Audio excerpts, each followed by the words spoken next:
Leaders ಅದನ್ನ ಅಸಿಂಧು ಮಾಡ್ರಿ ಅಂತ ಕೋರ್ಟಿಗೆ ಹೋಗಿ ಬಹಿರಂಗ ಪತ್ರ ಬರೆದಿದ್ದಾರೆ ಸರ್ ಅವರು. ಅದು ಅವ್ರಿಗೆ ಬಿಟ್ಟಿದ್ದು. ಅದು ಎಲೆಕ್ಷನ್ ಆಫೀಸರ್ ಇರ್ತಾರಲ್ಲ ಅವ್ರು ತೀರ್ಮಾನ ತಗೊಳ್ತಾರೆ. ಸರ್ ಎಡದಂಡೆ ಕಾಲುವೆ ಸಿಎಂ ಅವರು ಮತ್ತೆ ಖಾತೆ ಹಂಚಿಕೆ ವಿಷಯ ಸಂಬಂಧಪಟ್ಟಂತೆ ನಮ್ಗೆ ಮತ್ತೆ ಏನಾದ್ರು ಬೇಡಿಕೆ ಕೊಟ್ಟಿದ್ದಾರೆ. ಲಾಸ್ಟ್ ಟೈಮ್ ಬೆಂಗಳೂರು ಬದಲಾವಣೆ ಮಾಡ್ತಾರೆ ಅಂತ ಹೇಳಿ ಮತ್ತೆ ಕೊಡ್ತೀನಿ ಅಂತ. ಇದ್ರ ಜೊತೆಗೆ ಅದೆಲ್ಲ ಮುಗಿದ ಕತೆ ಬಿಡ್ಬಿಡಿ. ಈಗ ನೀರಾವರಿ ನೀವು ನಾಳಿದ್ದು 25ಕ್ಕೆ ಸಿಎಂ ಬರ್ತಾರೆ, ಅವ್ರನ್ನೇ ಕೇಳಿ.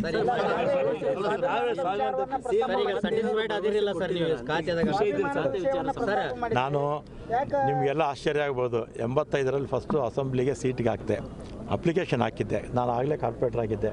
ನಮ್ಮ ತಂದೆನೇ ಬ್ಲಾಕ್ ಕಾಂಗ್ರೆಸ್ ಅಧ್ಯಕ್ಷರು. ನಾನು ಯಾರನ್ನೂ ಸೀಟ್ ಕೇಳೋಕ್ಕೆ ಹೋಗಿರಲಿಲ್ಲ. ಕರೆದು ವೀರಪ್ಪ ಮೇಲೆಯೂ ಸೀಟ್ ಕೊಟ್ಟರು. ಯಾರ ಮನೆಗೂ ಹೋಗ್ದೇ ಸೀಟ್ ತೊಗೊಂಡಿರ್ತಕ್ಕಂಥ ಅದೃಷ್ಟ ನಂದು. ಅದರಿಂದ ಮಂತ್ರಿ ಸ್ಥಾನ ಅಥವಾ ಪೋರ್ಟ್ಫೋಲಿಯೋ ನಾನು ಯಾವತ್ತೂ ಕೇಳೋಕೆ ಹೋಗಲ್ಲ. ಯಾವ ಜವಾಬ್ದಾರಿ ಕೊಡ್ತಾರೆ ಅದನ್ನು ಮಾಡ್ತೇನೆ.